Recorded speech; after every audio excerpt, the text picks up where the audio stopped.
Assalomu alaykum. Ushbu loyiha Jizzax viloyati Forish tumani Oqton mahalla fuqarolar yig'ini hududida joylashgan bo'lib, Xususiy qurilish bank hamkorligida 29-huquq konturida amalga oshirilmoqda. Hozirda ekin maydonlariga piyoz mahsuloti ekilgan. Ekin maydonlarining umumiy hajmi 10 gektarni tashkil qilib, uzunligi 1000 metrni, eniga esa 100 metrni tashkil qiladi. Bu yerda ekilgan ekinlar zamonaviy usullarda parvarishlanmoqda. Bu yerda tomchilatib sug'orish usulidan foydalanib, piyoz mahsuloti sug'oriladi. Kimyoviy hamda mineral va mahalliy o'g'itlardan foydalanib, piyoz mahsuloti parvarish qilib kelinmoqda.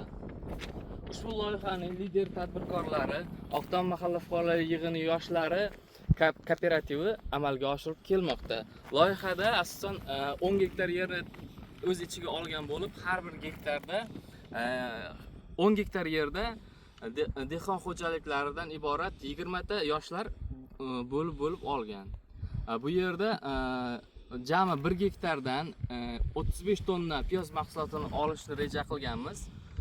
Shunda umumiy 10 gektardan 350 tonna piyoz mahsulotini olishni rejalashtirganmiz.